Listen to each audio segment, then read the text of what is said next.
Assalamualaikum warahmatullahi wabarakatuh. Dalam kesempatan kali ini kita akan membahas tentang surat Al-Luqman ayat 18. Langsung saja kita masuk ke materi. Ya, ini adalah teks Quran surat Al-Luqman ayat 18. Pertama-tama mari kita identifikasi terlebih dahulu hukum tajwid yang ada di dalam surat Al-Luqman ayat 18 ini. Bagi kalian yang mungkin belum lancar dalam membaca Al-Quran atau yang masih iqra, masih belajar Al-Quran, kita akan mengenal tanda baca tasydid yang ada di huruf dal ini. Tanda baca tasydid ini artinya adalah kita cara membacanya double, ya. Sebagai contoh, di sini bacanya bukan khoda. Kalau khoda itu kan berdirinya satu-satu. Karena tasydid dibacanya khoda. Khoda. Jadi dari kho masuk ke dal sukun dulu. Kemudian baru dikeluarkan dal yang fathah. Jadi khoda. Khoda. Khoda. Khoda. Khoda. Ya, jadi ada perbedaan antara tasydid dengan fathah biasa, bacanya double ya. Ada beberapa di sini tanda baca tasydid yang bisa kalian cari nanti.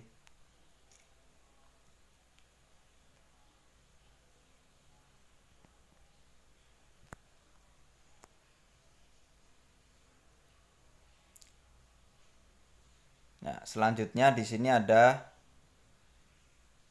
alif lam komariah. Cara membaca alif lam komariah ini adalah lamnya dibaca jelas. Fil ardi. Ya, untuk Al-Quran yang terbaru zaman sekarang mungkin kita tidak lagi mengalami kesulitan dalam membaca hukum bacaan Al-Qamariyah dengan asamsiyah karena sudah ada bantuan tanda baca sukun di huruf lamnya. Apabila samsiyah biasanya tidak ada tanda baca sukun di huruf lam, sehingga lamnya tidak dibaca. Tapi Al-Quran zaman dulu yang tidak memiliki harokat atau kita kenal dengan Arab gundul, ini kita harus menghafalkan huruf-huruf samsiah dan huruf-huruf komariah. Kemudian ketika kita bertemu alif lam seperti ini, kita lihat huruf setelahnya. Kalau di situ adalah huruf samsiah, maka lamnya ini tidak dibaca. Kalau komariah dibaca. Ini bacanya jadi fil ardi ya, sekali lagi ya, lamnya dibaca jelas. Ciri-cirinya alif lam komariah, lamnya ada tanda baca sukun seperti dilihat di gambar ya.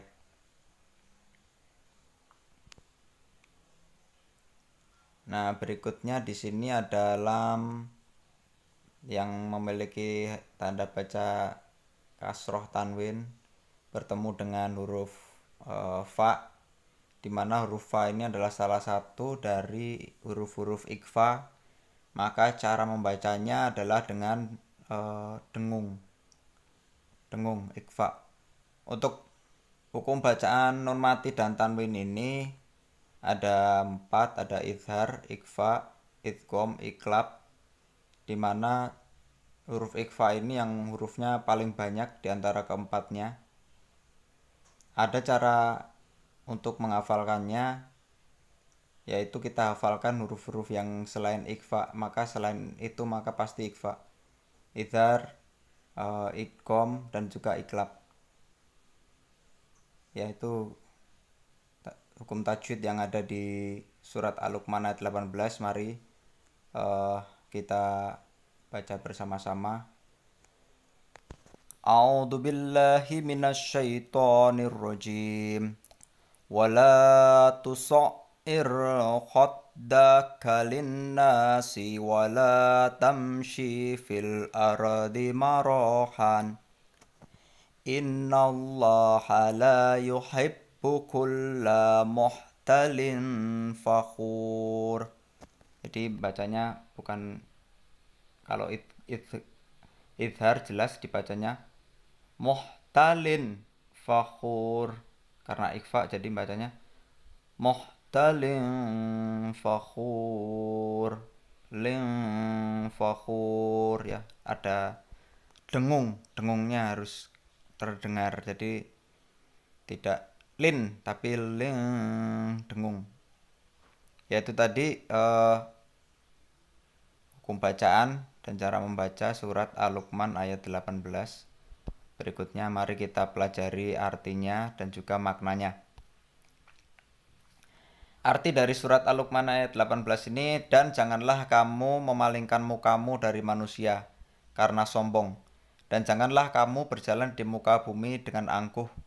Sesungguhnya Allah tidak menyukai orang-orang yang sombong lagi membanggakan diri. Surat Al-Luqman ayat 18.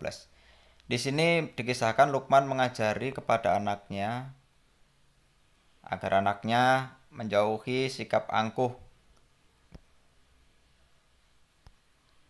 Di sini apabila kita kupas lagi ada 3 ciri-ciri perilaku sombong yang ada di dalam surat Al-Luqman ayat 18. Yang pertama, memalingkan muka ketika bertemu dengan orang lain. Ini mungkin bagi kita sering apabila bertemu dengan seorang murid, bertemu dengan gurunya, suka memalingkan muka. Ini di dalam surat Al-Luqman 18 itu termasuk ke dalam ciri-ciri orang yang sombong atau perilaku sombong.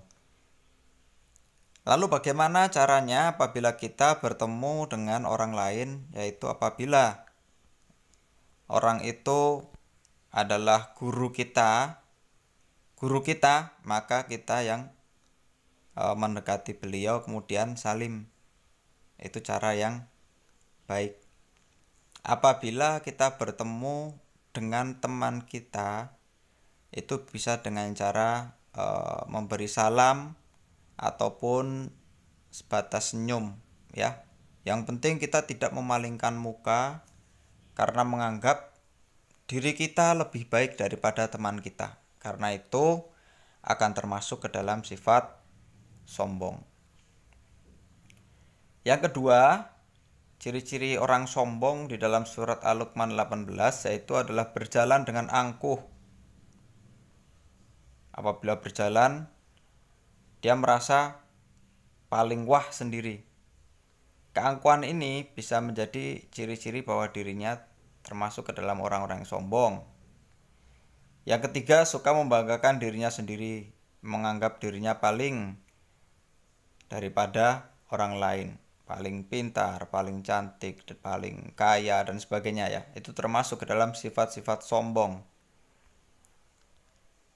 Sedangkan lawan dari sikap sombong di sini adalah rendah hati. Rendah hati di mana sifat itu kita tidak merasa lebih daripada orang lain. Kita menganggap sama. Karena sesungguhnya yang membedakan antara seseorang dengan orang lain di mata Allah itu bukanlah derajat, pangkat, harta, melainkan keimanan dan ketakwaan seseorang. Dan sebagai penutup, Bapak jelaskan bahwasanya sombong itu adalah dosa pertama yang dilakukan oleh makhluk ciptaan Allah. Yang melakukannya adalah iblis laknatullah pada saat Nabi Adam diciptakan, kemudian seluruh makhluk Allah diperintahkan untuk bersujud kepada Nabi Adam, tetapi iblis menolak karena dia merasa jauh lebih baik daripada Nabi Adam alaihissalam, dan akhirnya Allah murka kepada iblis sehingga iblis dikeluarkan dari neraka, dikeluarkan dari surga, maaf.